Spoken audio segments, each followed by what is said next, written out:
Let's see. Let's see if Facebook will. Looks like we're live. Yay. Okay, yay. I'm gonna tag everyone so this is easy to find. If it will, if it will let me. Isn't that funny? Okay, just a Mm, sec. That's okay. Pull this up.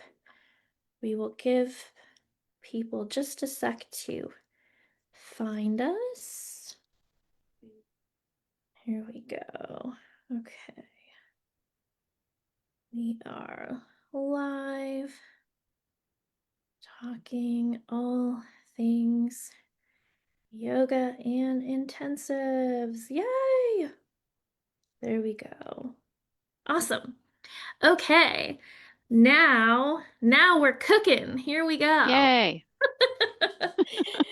So, Mm, I'll just say happy Friday.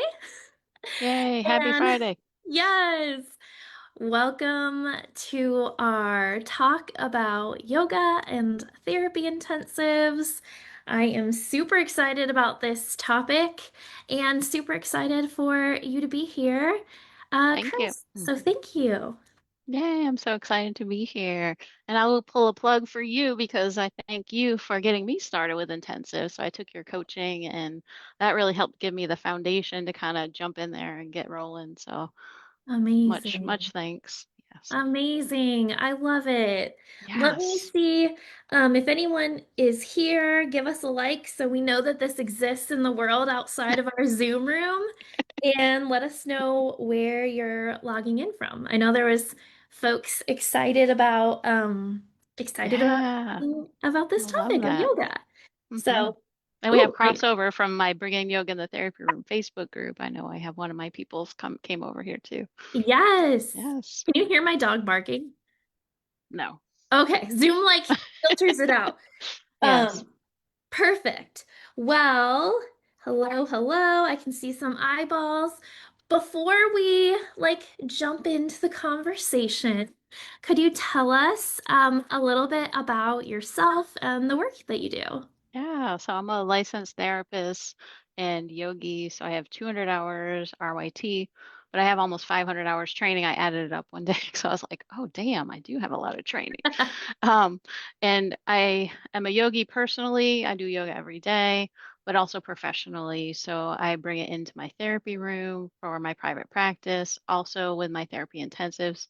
And I also teach therapists how to integrate yoga ethically and safely and effectively. So there's kind of tiered levels here with what I do in my therapy room, but also therapists so that I can teach them how to do this. I have a podcast called Yoga in the Therapy Room and a membership called Yoga and Therapy Collective, which is more of a community based to learn more of these practices and how to integrate these. Amazing. Oh my gosh. So Yeah. definitely lots of levels of Yes. knowledge from personal practice to Absolutely. intensives in your practice, and then sharing that with other therapists who want to bring it in. I think a lot Absolutely. of people, when they're like, oh, I'm gonna do an intensive, it's a much longer amount of time. Yes. I think yoga is one of the first topics that come up where people are hmm like, ooh, we might actually have time to integrate that Yeah. somehow, and how would that work, or is there a Exactly. specific place to start? So I feel like this is a really good hmm conversation. Yeah, of Amazing. course. Okay, let me pull up our questions, and I have, of course, some things I want to ask you about, and then if there's anyone who is here live or watching the replay and has specific questions, feel free to drop it in the chat. So, yay, hello, Joan. Hey, Sarah. Hey, Jane. Hi. So glad that you all could join us. Let me uh let me get us kicked off here. So, our first question is, tell us a little bit about how yoga complements the therapy process, and specifically, in an intensive. Yeah, so there's so many ways that it can complement and it just blends so beautifully. And can I just back up to say how I do my Yes, intensives yeah. first? Okay, because I think that'll help give the foundation. So I call mine a holistic therapy retreat. Mhm. So I try to make it kind of that style for clients. But to me, it's a collaborative process. So it's not like I'm forcing anyone to do anything. And it starts at the beginning from my intake form. So I talk about yoga even in my intake form. And before that, my consultation. So people know that this is something that I offer, something that they can do in session, but it's not required, right? So that's something we're going to talk about in a moment with informed consent. So the informed consent really starts from the beginning, right? So once we get rolling and we start talking about the intensive, so I have a menu of options they can choose from to create collaboratively how they want their intensive to be, and what that could look like and how that can roll. Now, what I do is I create a schedule.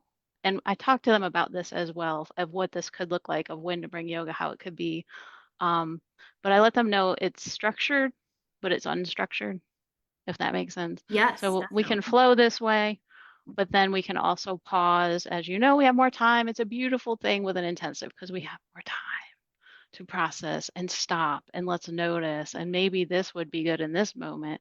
Maybe we could do tree pose now that you're needing some grounding. So just as an example. But a lot of people, what I found, really love to have a good 30 minutes to start. I do 3 hour intensives, by the way. 3 hours to do a yoga practice from start to finish with starting with some grounding, moving into intention, and then doing a flow, and then ending with some shavasana. And why do we do that in the beginning? Because that's how we start to regulate the nervous system. This is how we start with that safe container and safety. And I don't know about you, Stephanie, but I don't have for my intensives any cows crisis of the week. Right. Yes. Clients love that. They think that's hilarious. But I'm like, so when we come into an intensive, we're not going to start with, hey, how's your week? No, we're not doing any of that. We're just going to Yeah. jump in, be like, hey, good to see you. And then maybe we'll start with whatever is on our agenda for the schedule. And we'll review the schedule for the day. I also print it out and make it like, when you go to a restaurant and they have like the menu. So Yes, I make it like a yes. little printout thing that they can see, and I send it to them ahead of time, and then we kind of review it. But again, it's not to say that we're so rigid we have to stick with it. No, it's not that. So this is a general guideline because I have a lot of anxious clients who are like, they don't know what to expect. They just think about the unknown with the intensive and they feel hyper alert and aware, like, I don't know. But now that they see that, that can feel a little bit more grounding and knowing they're part of the process as well. So Yeah. once we do that, I do brain spotting, by the way. So I'm certified in brain spotting and bring that in, however we're going to do it during that day. So, 20, 30 minutes. But also we flex and flow. So if it's not going well, I had one client's like, can't do it right now. Okay, then let's not. Let's see what else we need. Do we need to do more resourcing? And I know you do more EMDR, that can be that resourcing, right? Same with brain spotting. We can bring it in before. But of course, knowing what's coming up next, then if they're really struggling at any point during the intensive, then we can take that break. I even had one woman, by the way, who had PTSD. This is awful. She had intensives gone wrong. I talked to you about this. She had really severe problems with loud sounds. And I didn't know the place I was renting, they were throwing cement blocks in a dumpster through the whole Right. intensive.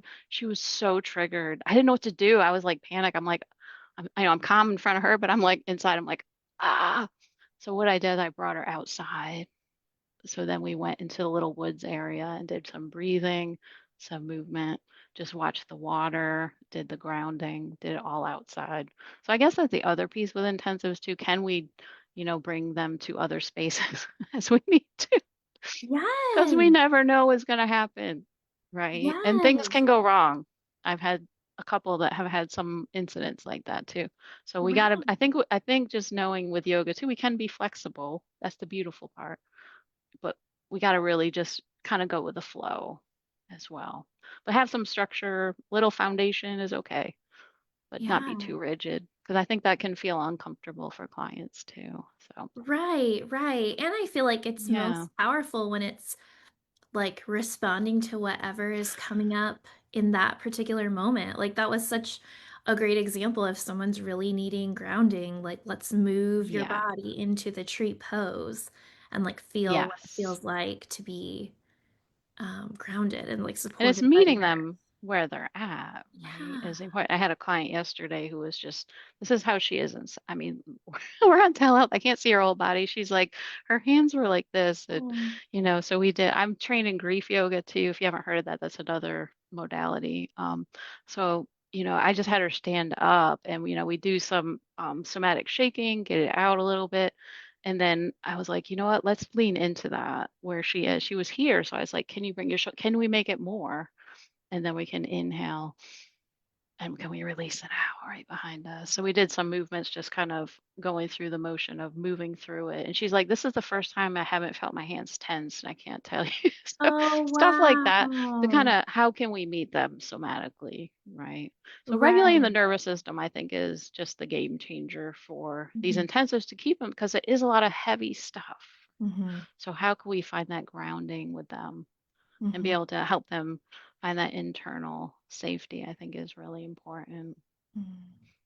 Yeah. That's amazing. Do you see that the Yeah. folks who um like come to you for this type of work, do they already know that they want yoga to be a part of the experience, or is it Yeah. something that they're not totally sure about, but you're sort of helping them? Majority come to me because they know about me Yeah, or they've heard yeah. about me. I mean, over, as you market, and I've been in private practice for 10 years. So people know me in the community and I get word of mouth now for yoga, which is just awesome. I know not everybody's there, but a lot of times people come to me because of my website too. I've worked on SEO a lot. And what I say in there is really talking about who I am fully and my about me. If you have not updated your about me to really talk about how you are different than other therapists and what you're offering, I recommend that. I can't tell you how many clients have said that they have come to me and and picked me because of my about me, because I'm just like, this Yes. is what I offer. And I say tarot friendly, like all of these holistic modalities that they're like, wow, yeah, that's what I want. Spiritually Yes. based yoga spirit, bring in spirit, right? As Yes. well. So the website they already know some of it. Some of them are kind of like, ooh, I've never done yoga, I'm not sure. So that can be a different process, right? If somebody's new, never done yoga ever, then it's going to Yeah. be a little bit different than someone who has experienced. And then I have the other end of yoga teachers that come to me because people do refer because they know that I'm offer yoga, so they'll refer people that clients they know or friends, family who have yoga experience or yoga teachers. And that's a different way to connect with them Mhm. as well, because they have a little bit of a head start with that. So, Sure, that makes a ton of sense. If yoga is already a regular part of the client's life and they're like, yes, and they now I jump right in. need some mental health or trauma Yeah, support, they're like, then of let's go. course. Yeah. Of course, it would be Yeah, like a natural connection for them to come to you and to want that to be a part of their healing yes. experience. And as far as other ways that how it connects great is it's not just everybody thinks yoga, ooh, calm, but it's not. We can also do energizing. So depression, right? So can we bring more energy into the body? Because if we think of like the polyvagal ladder, if people are shut down, dissociated, we need to get them moving, right? To gently get them without pushing them, right? We need to take a little bit of time to find some of these energizing breaths or practices. I was just telling Stephanie before we started today that I was on the floor before we started. It was kind of funny because I was trying to teach this client bed yoga to get because he's having this problem in the morning of really feeling his nervous system is shut down and he's just curled up and can't get going. And so I was walking him through. I had him just get on the floor too. And we're on telehealth, by the way, so I'm pointing my camera down, trying to figure out the best way to show it. But there can be ways to bring energy into the body as well. So we can do grounding practices, energizing. We can also do things that are more balanced. So sometimes it's both. It's Yeah. not always just one or the other. So some people feel kind of both response to that. So it's just based on whatever the client's needing too. Yeah, yeah. That's great. I love Yeah. that example of the bed yoga. And how was the client's response when you like I shared honestly that? wasn't sure because he's one on the other side of like, I've never done yoga. Who are you? Like, what am I doing? Right, And right. he's a lawyer. So he's very analytical. He's just like, Sure. what's the research with this? And I'm not quite sure. And but he was fine actually. I wasn't sure because honestly, I most of the yoga I do in session is seated because we're already here. That's how I Sure. teach therapists too. We're already seated, like why not? Or standing because that feels more comfortable. And people who are more beginner friend, I wouldn't always do mat, but I was like, you know what? Let's just do it and see Yeah. how this goes.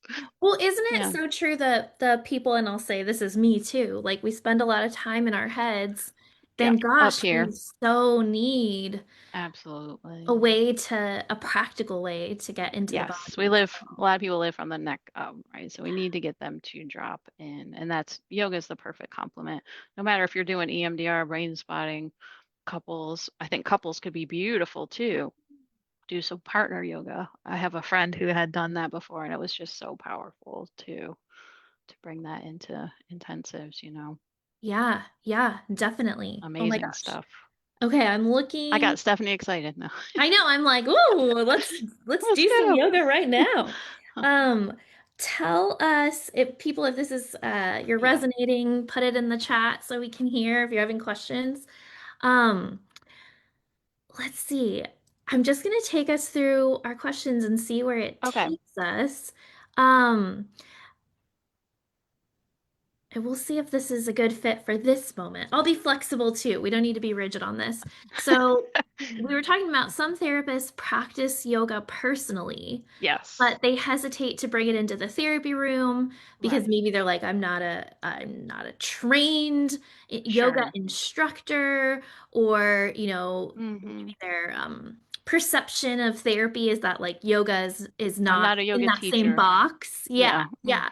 So, how would you respond to someone who has been curious about bringing yoga in but isn't feeling totally sure or confident? Right. Yeah. There's a difference between going to a yoga class and getting Mhm. our own experience versus getting yoga training and learning how to do it ethically, safely as a therapist, as a licensed professional. It's different than becoming a yoga teacher, right? But guess what?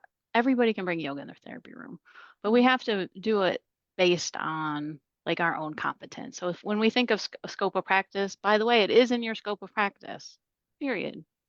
Now, I don't know regulations for around the world. I know Facebook is around the world. So always check with your board. Your board is probably not going to say much. They're going to be general. They're going to have this non-specific guidelines, right? So I've done research on all the LCMHC, LCSW, all of the licensures, and we're all about on the same alignment with scope of practice. As long as we're not, say, for an example, if you're a licensed therapist and you're not licensed in massage, then you're not giving a massage to a client, right? That would be out of your scope of practice. So that's more of a legal issue. You can get in a whole lot of trouble with that. But this is more yoga scope of competence we're Mm. looking at, which means what are you trained in? What is your supervision, consultation, and experience once you start to get experience? But you have to start somewhere. So most of you probably have already brought yoga in your therapy room. If you're already doing grounding, if you're already doing mindfulness, you're doing yoga. That's awareness. Yoga is awareness. Mhm. Yoga is that union of body, mind, and spirit. If you've already brought spiritual practice in, that's yoga, right? So most people think it's just movement, right? Asana practice. Yoga has 8 limbs. So guess what? There's lots of different ways with meditation. If you're already doing breath work, that's yoga. So I think a lot of people are get stuck on I have to do like a yoga flow and I have to know cues and I have to know like how to sequence and we can drop all that, right? Can we focus on one micro practice, a small Mm. thing at a time, something that's not too difficult, right? Even just a grounding practice with a little gentle movement seated could be a place to start. But it is in your scope of practice, just make sure that you're covering yourself ethically, of course is going to be the important part and safely because you Sure. don't want to teach like headstand or something. That's weird, which I Right, don't do that. right. Someone's like injured or I doing an know what acrobatic. you see on Instagram. No. So there's a difference between yoga in the therapy room and yoga class. So that's the other part of the ethical piece is making sure that you are coming at this with intention as a licensed professional, integrating it as an alternative and complementary practice, right? Just like you Yeah. bring in any other, I don't know what other people bring in, parts where same thing, right? Any of these other practices, it's still integrated part, right, of what you're doing. It's not, Yeah. so if we do a 53-minute or 45, whatever your session is, if you're just doing yoga, that's a yoga class, Uh-huh. right? But we're integrating in part of talk therapy. Yeah. So Yeah. just I see can it see that that way. just like your clinical judgment Yeah, for integrating anything, art, music, whatever it and is. yeah, movement is the same, that there's a clinical intention behind it. And I like Right, that you named some of those things like regulating or calming, right. activating, Yes. balance, all those All of different it. elements. Yeah, exactly. So just seeing it that way, that even just it can be just one practice. It doesn't have to be a whole. I think people get really caught up on like, we got to do it a certain way so I don't injure people. Or have Because to have a mat or I be in an know, outfit and or this is like my work clothes. You don't have to even put yoga clothes on. My last lady I saw yesterday, she's like, I really want to put yoga clothes on. I'm like, you don't have to. She got real excited. But I have one lady, she brings her little yoga mat to my in-person office. I was like, okay, oh, cool. Let's go. that's fun. Yeah, I took my Yeah. son to a PT once and she was Yeah. like in yoga clothes and I was Was like, she? how It's pretty great. That's your fab. I know. profession that you get to wear yoga clothes and it's not like a side eye or I anything. know. Yeah. But most of what I teach is more gentle mindfulness yoga. It's Yeah. much more subtle. It's not going to be, fit yoga. And to make sure if you explain to clients that they're not going to sweat, they're not going to have to wear the special clothes or have a mat or special equipment. You can do it just seated in your chair. Because I Yeah. think that eases a lot of clients' fears too. Because a lot of them are thinking too, I'm like, oh my God, I'm out of shape. I'm overweight. I can't do this. I don't feel good in my Sure. body. So a lot of they can start to spiral on that too. But if you just be like, you know what, we can just see how this goes too. Yeah. Yeah. And they're with you the whole step of the way. They can decide not to do it. And that's okay at any time. So, Yeah. yeah. Oh, that's great. That's great. Okay, I'm checking for questions. Okay. Um, let's see. Oh, okay. So we talked about this a little bit already. Yeah. But I'm going to see if there's anything else you want to add. What are practical considerations that therapists should keep in mind Yeah. when bringing yoga into the intensives? So, things like consent or uh, Yeah. past injuries, if there's any special paperwork. Yeah. So informed consent, so is I think going to be foundational because this is not something we're going to give a directive. So let's say you're in the middle of a session. Okay, we're going to do yoga now and we're going to get on the floor. Can you imagine some clients too, Right, they're like, if you didn't have the discussion, you didn't do any consent, they might just tense up and be like, what?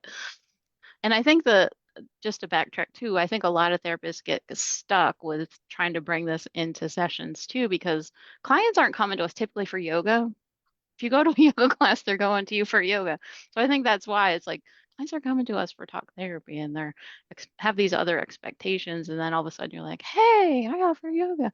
So it can feel like, ooh, this is kind of awkward. So really the informed consent starts with like what I talked about with what are you bringing in? What mhm, practices? So that's up to you. What do you want to bring in? Do you want to just do meditations? Great, do it. But just let them know. Let them mhm. know that they can opt out at any time. So we want to keep it trauma informed too. So that because I've had clients that have done yoga with me every session, and then sometimes they're like, I'm so tired. I don't want to do any movement today. Okay, we don't have to. But it's just Yeah. how we bring it in too with an invitational language. So you're welcome to do this practice today or not. How would that feel for you? So let's go ahead and with every cue being able to keep it within consent and trauma Mhm, informed too. mhm. So, you can hold this here if you want, or if you want to bring it down now, that's okay.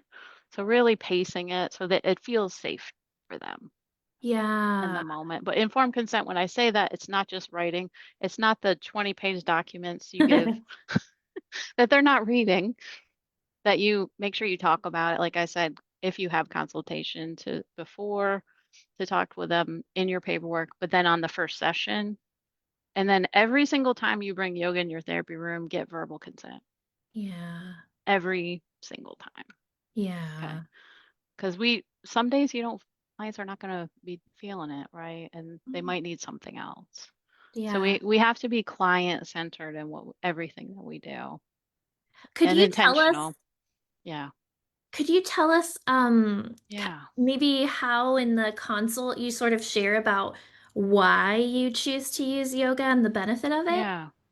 Well, I share about nervous system regulation too, and the importance of that. And so that can really help you to learn how to open your window of tolerance so that you can be less reactive to stress too, and really bringing in those benefits. And then, with anxiety, might bring in more grounding.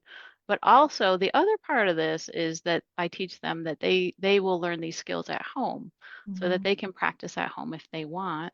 And as I was telling Stephanie, so one thing I've been doing more is giving them videos. So I have a YouTube channel, so I've been even just adding the videos on there. Yeah. Here's the video flow that we did, right?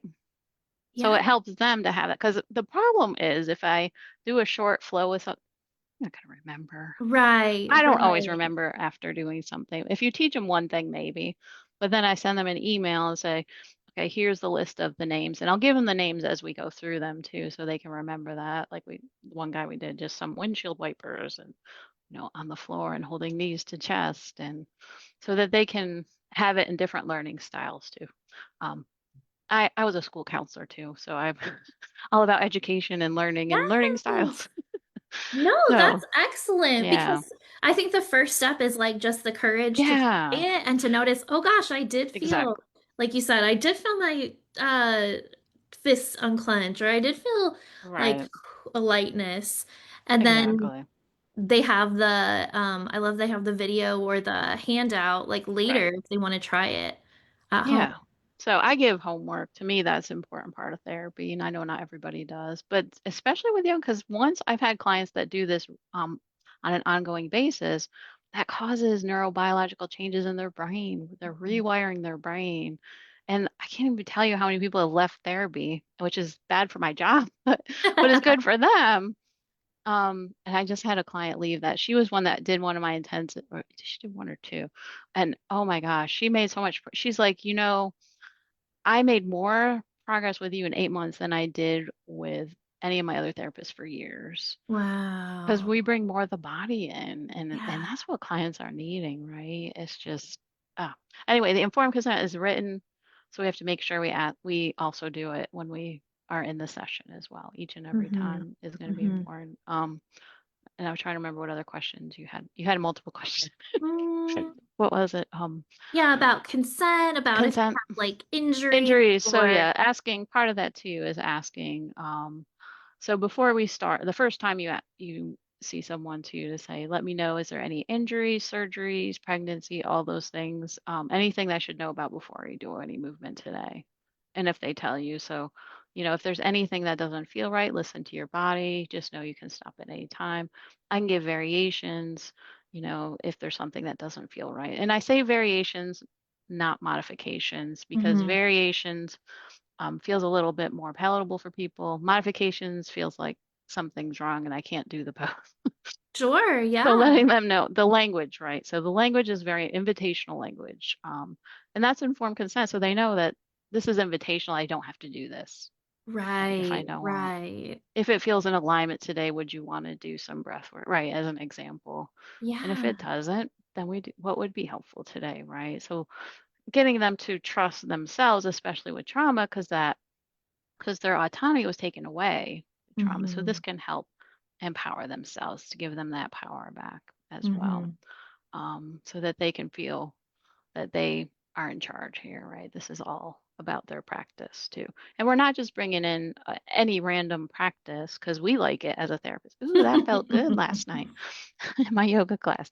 So this is intentional, aligned with their goals, their treatment goals. So just remember that too, that there is a method to our madness. I always say that to my clients. There's a reason we're doing this. It's not just because I thought it was fun. So it's Right. all about what they're needing as the client. And that's I how we love stay that. ethical, right? And client centered because we're doing what they need, not based on what we like.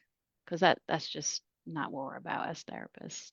Right, Yeah. right. I love that. I think the examples you've given so far are so helpful too, like the bed practice for someone who's having trouble Yeah. in the mornings getting started, the tree pose for needing to feel more grounded. Right. Um, are there any other kind of like, this might actually be a question that we're coming up to, Oh, but okay.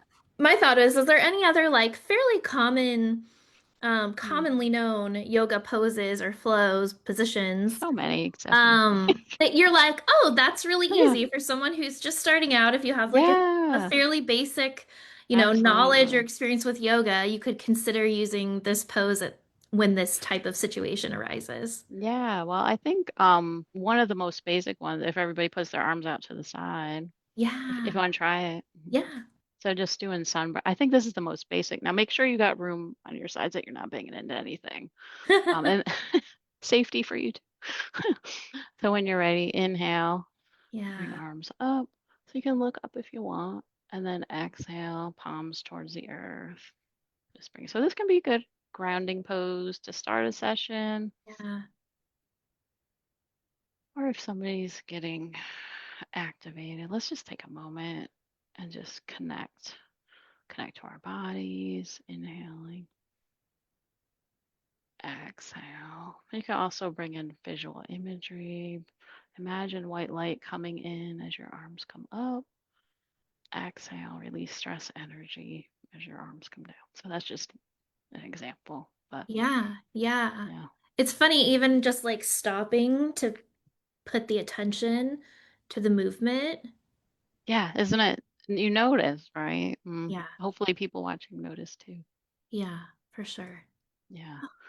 I love it. So keeping it as simple as possible, Yeah. because we don't want to I think a lot of therapists overanalyze it too. I think we're very smart people. We're just like overthink things, right?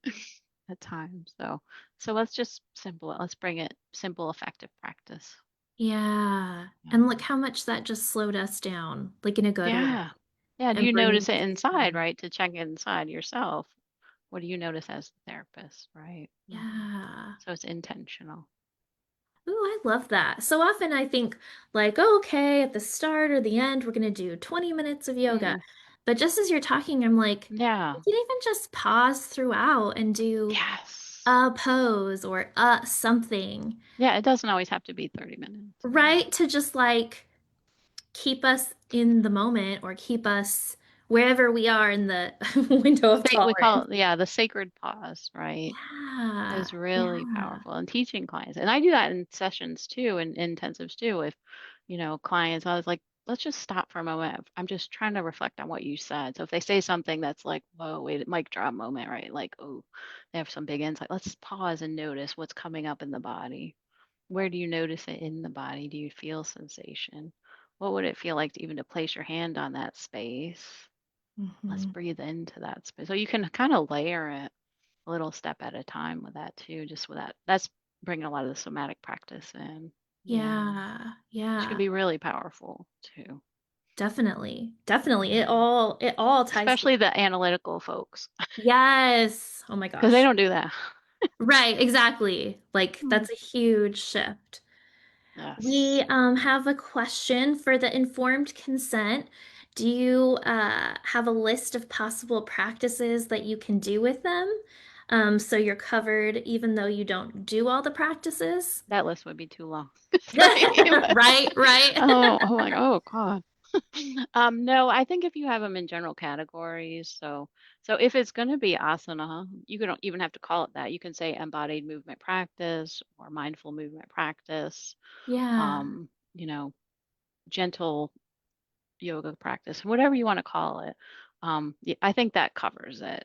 Hmm. You can Hmm. get more specific if you want. I don't think we have to, as long as we're covering the basis of the benefits and the risks, just like you do with all of therapy.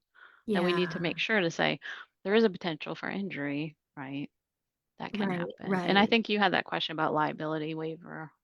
Yes, Yeah. you need a liability waiver.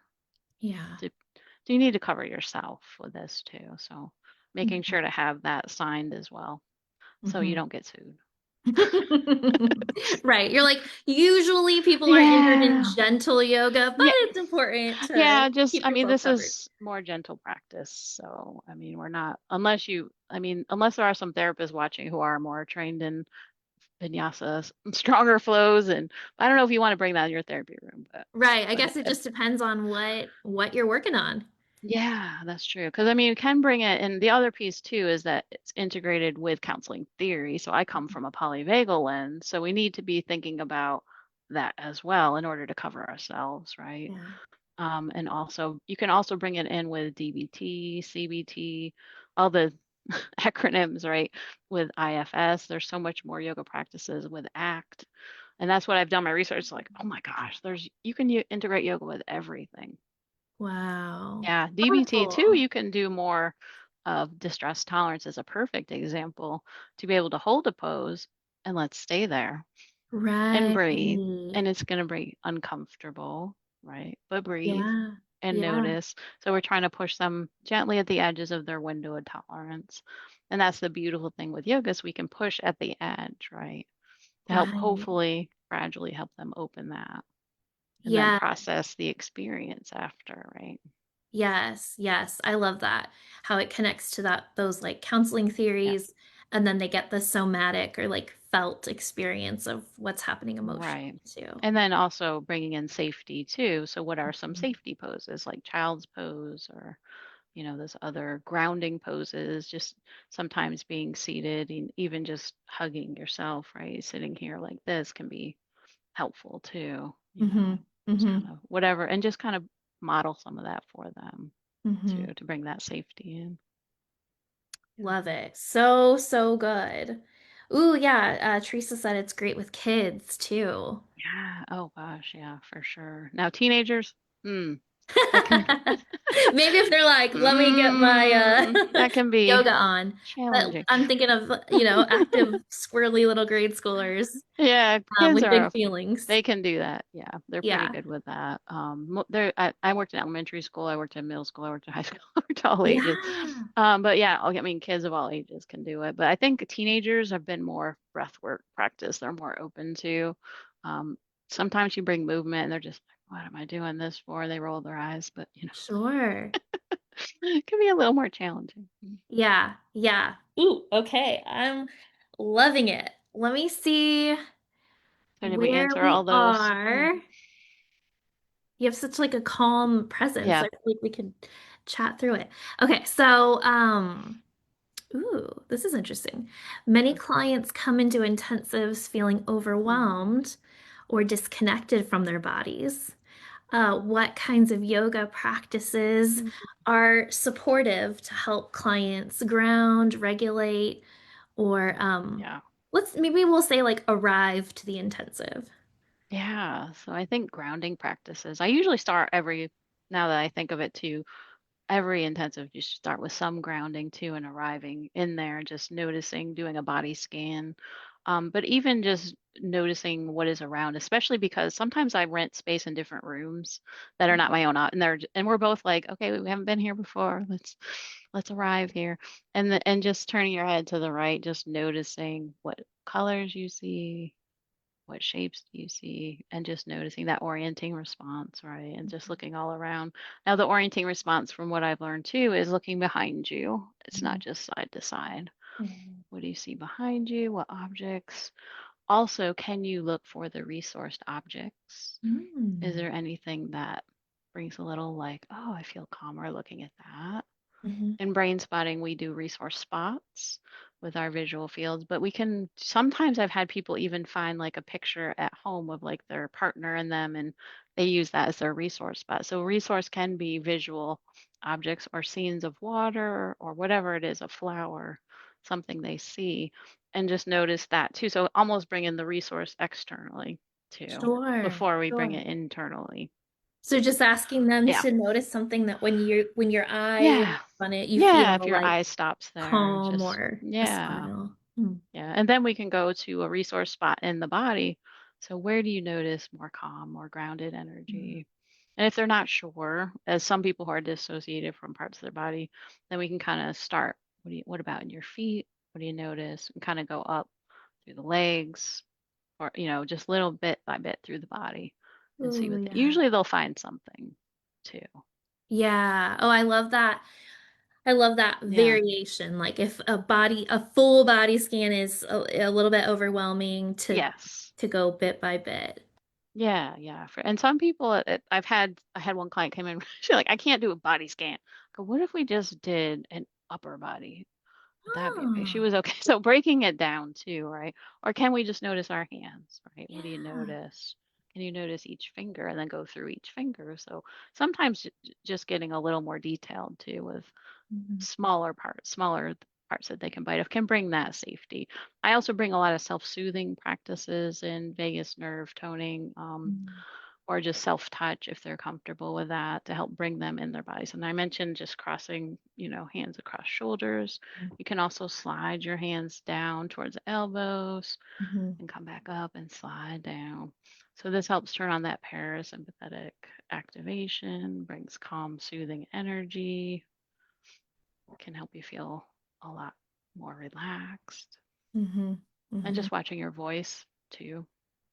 Because if you're very loud voice, having that awareness to can you bring your voice a little quieter, a little more soothing, so that you can co-regulate with your Mhm. client as well. So if they're hyper arousal, getting quieter, quieter, so that hopefully that can help them with their regulation, Mhm. right? Mhm. Hmm. Yeah. Like you brought me to a Little very haveny. like calm place. Stephanie's like, yes. I love it. Yeah. So some of the like holding poses like that too, with just holding here or just I saw you put your hands here, so even just resting here too. So Yeah. even if you can notice on a client too to organically bring in, and if you notice them, they keep touching their chest. I notice that you Ah, keep touching your chest. What would it feel like, right, to place both hands on the chest and maybe notice breath? That could be the practice, right? So it could be as yeah. simple as that. Because most people are not slowing down to do these kinds of things. So for them to Right. really connect, and if they're more on the dissociation scale, to build in interoception. So interoception are those cues from inside our bodies, like, oh, I gotta pee or I'm hungry, but also emotions, right? Mhm. So we can tune in to notice tension or if there's other sensation so that we are aware. And once we have that awareness, then we know what to do to take care of ourselves. So Mhm. that's why interoception is so important. But research shows once we learn interoception more, it's related to emotional regulation. Mm. So better interoception, more emotional regulation. It's Ah, as simple as that. So, and I tell clients that too. That's why this is important to know what's going on. And I love what you said about the pausing, because we can pause, but we can notice. So, what do you notice after this practice? So, if we place hands on chest and breathe, and then we pause. So, what do you notice coming up? What do you notice with your energy? What emotion is there? And just pause between those. What are your thoughts doing? Are they racing or are they calmer? Anything else that may be coming up? Any other sensations? So, just kind of those tuning in questions too mm-hmm. can really help Mm-hmm. with that dissociation too. Ooh, Yeah. I am loving this. I'm having this thought sort of Yeah. come in, which is that so often when we talk about intensives, we're talking about acceleration, right? Like Oh, we're okay. going to accomplish That's this true. big thing in So a here's short the period end of goal. time. Yeah. And it's like, it can feel like go, go, go and vary in your Hmm. head. And I love that this Hmm. is reminding me, I need to be reminded of this all the time, is Exactly. that sometimes, like slowing down, we slow down to speed up. And that, Ooh, like, mic drop. Yes. yeah, Slow like down to this speed up. is the Mm. work, you know? It And is. It expanding really our picture is. of yoga, like, yes, it can be a flow at the It start, can. but it Hmm. can just be interwoven throughout the Oh, whole thing. absolutely. Yeah, I like your idea of like more breaks. That's a good idea too. Yeah. Yeah, yeah. Because it's profound. It is. when you drop in. Yes. Yes. More of these, we call them interoceptive breaks Yeah. too. Yeah. Tuning in. Yeah. Yeah, for sure. I'm I'm checking. Oh yeah. Yep, we have an IFS training. Slow is fast. Mm, The fastest way to train a horse is to go slow. that's true. Right? Like Uh, that yeah, that's really powerful. Absolutely. And slow, if we bring slowness to movement too, so that's what helps us tune in. That brings more awareness. And more awareness is more interoception. More Yeah. interoception is more emotion regulation. So it's all connected, right? Yeah. So a Yeah. lot of times if let's say if we're teaching clients this, a lot of them do this. Right, How right. Yeah. fast can I go? I Any did it. movements we do, or let's do some wrist circles. They're like the Olympics. I was like, what would it be like to go a little bit slower? What if Yeah. you went slower than you wanted to go? What would you notice? Ooh. Which for a lot of them, they're like, I'm not used to that. It's uncomfortable, right? Right. So that can bring up some emotion for Ah. sure. Do you, I'm curious because yeah, I think some of it is unlearning and it can be uncomfortable to do It's things hard. Mm, slower. If in our mind we think fast is whatever. right. Mm. How do you see clients responding to this type of work? Oh yeah, they love it. Yeah, mostly. I mean, 99%. There's always one. That's I had one lady who's like, a good how odd. That's it a good is. I know. I statistic. have one lady. She was just like, I was like, so the therapist, let's process. How does this feel after? She's like, it was okay. So, but it's okay. We're not gonna, not everybody's gonna, it's gonna vibe with everybody. And Yeah, yeah, so, but yeah, most people they respond. Now again, it's varying levels. We got to watch our expectation. Not everybody's gonna be like, wow, that was awesome. And some people are like, yeah, that was good. right. So sometimes it's, they're not going to be like so enthusiastic, but that's okay. But most people notice a difference. Now, those that do it for homework on a regular basis, they see we Hmm. see more effective results and they're able to reach their goals sooner, obviously. But also with brain spotting, I teach them how to do self-spotting at home. Now, if they integrate both, ooh, there's a lot of healing that goes on with that too. But if Yeah, you're I doing more of imagine that. anything, right, you're gonna get a more positive result. So, Yeah, yeah, and I could see that being a part of the conversation too, and in yeah, consultation or throughout that like that we are slowing down, that that's part of the process, that right. this is like a not like Yeah, an instant light switch kind exactly. of moment. Hmm. Yeah. So they can Yeah, kind of understand it's a process too. what to expect. Yeah. Yeah. Then do you tend to work with people in a more ongoing fashion as opposed to Hmm. like a brief intensive that might be a single experience? Do you tend to do more Yeah, I mean, I ongoing? haven't had people that just do intensive, so most people will Hmm. do some intensives and then do some individual therapy ongoing. Yeah. But I work a lot with complex trauma, so I do have some people that I see for more extended periods of time. That makes sense that they would see Yeah. you ongoing and then maybe do this personal retreat at a Yes. certain, key moment in the Yes. journey. Yeah, for sure.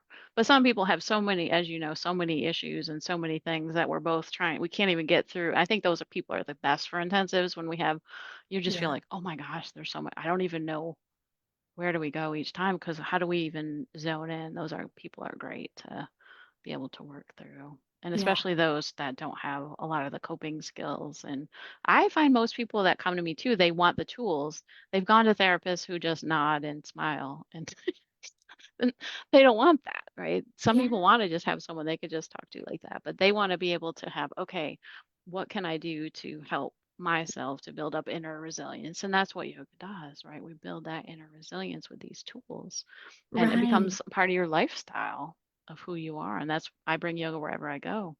When I Yeah. travel, I still do yoga. I still Yeah. find a way to bring some. every day. Oh, I love that. That's like a practical takeaway from the experience. They get to experience with you and then they can continue to use it. Yeah, yeah. Because Yeah. most of the people that come to me now too, they've tried regular talk therapy, traditional Hmm. therapy, and it only gets you so far, Hmm. right? And they've realized that there's something more. Because I say that I bring more of the deeper work too. With if you want a therapist that you're just going to vent to, then you probably want to go to someone because I'm going to Sure. push you. I may challenge you, a little Yeah. bit more, but we're going to bring in some inner child work. We're going to bring some deeper core work, right? And be able to do the processing with brain spotting, but also with the yoga practices too. And that's Yeah. what there's a lot of people looking for that. So if you're a therapist watching, just know that there are people out there that are wanting that deeper work. It's just trying to get your name out there too with what you're offering. Like I'm picturing the antennas and you're making sure the Yeah, yeah, to match signals up, are connecting in the right but spot. connecting with other therapists too, as far as marketing for intensives and Yeah. that other people know who you are. And that's what my one friend who I've marketed with for known her for like 10 years, she's always like, Chris, yoga. That's how Yes, she remembers as a yes. referral base. Right? See how simple and I memorable that know. is? I just thought that's funny. Right. People Yeah. cannot What do refer to you you if they what do cannot you remember what do what you you want to do. be known as? Norm Yes. Shore, right? Yes. Oh, I Yeah. love that. I so Yeah. appreciate this. I want Yeah, to keep the absolutely. conversation I going. know, right? Is there any like final thought that you want to Yeah. share with folks that are listening? Yeah, I think that if you are someone who maybe has done yoga on your own but doesn't have training, that there are ways to bring it in mindfully, carefully, so that you are within ethics. But get some training, that's the key part. So if you can get some training, and by the way, you don't have to have 200 hours to do. Everybody tells me that. I was like, well, I'm not like you. I don't have to. You don't have to. Now, of course, it's great to have. The more you can get, the better. But just start as a process. There are some shorter trainings you can do, that you can get your feet wet, so to speak, and be able to learn. Now, the other thing is that a lot of yoga studio trainings, they're not geared for us. They're Mm, great.